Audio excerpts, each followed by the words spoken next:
to hear that a mayor of a great European city is suing a cable news channel, does this have muster? No, you cannot. They cannot sue in an American court, or, as far as I understand, in a French court for libel, for defamation. The thing about this is the system has worked as it's supposed to work.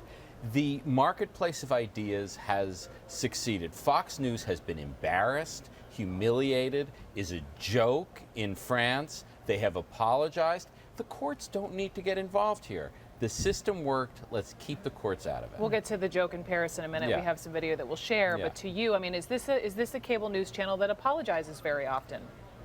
It might say it does, but I think there are a lot of times when the network chooses not to speak out or pull back when it's had something said on air that seems wrong.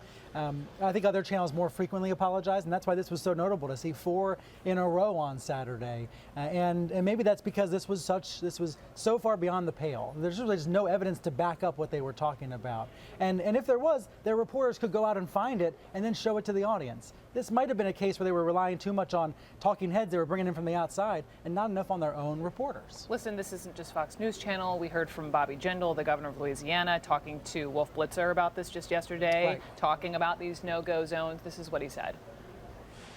You had a police chief here in London today say to the Daily Mail, there are absolutely neighborhoods. I'm not talking about entire cities, as others have tried to suggest. I'm saying there are neighborhoods where the police say they don't go as frequently. There are neighborhoods where women do not feel comfortable walking without veils. And you're right. No, we don't see that in America. We wouldn't tolerate that in America. But in America, if we continue to allow folks to come in without insisting on assimilation, on integration, this is what lies in our future. And what I worry about in America, it's become politically correct to say that, well, that's just a religious difference. This is not a religious difference. We need Muslim leaders to stand up and denounce these radical Islamists and say that not only condemning the violence, condemning these individuals and saying these are not martyrs. So I just want to be precise, Governor. You're not backing at all away from your comments about there being various so-called no-go zones in the United Kingdom.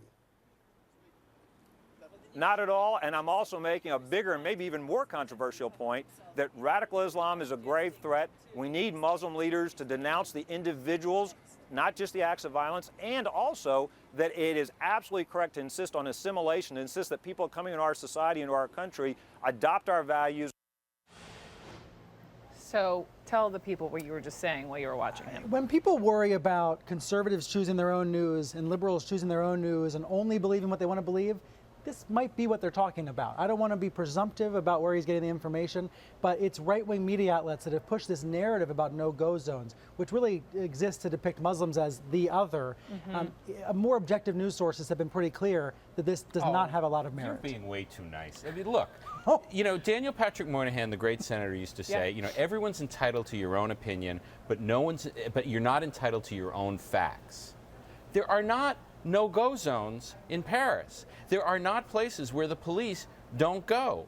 You know, some things are true, some things are not true. Now, you notice that Jindal was he said there are areas where police are hesitant to go. So it was a little bit more nebulous. Well, I mean, you know, police are always hesitant to go where it's dangerous. Could he get into trouble for making No, he can make a fool of himself, which is what he did, but he can't be sued, he can't be arrested. He's just looking ridiculous. On that note, we just want to end with the video that we have of the Petit Journal. So this is the French fake news show. This is a thing. It's like a Daily Show there. Right. It's like a Daily Show there. And so they made fun of Fox on Friday. They had these correspondents, stand by for this, running down the streets of Paris, calling every stranger a dangerous Islamist and periodically screaming, "Paris is the most dangerous city in the world."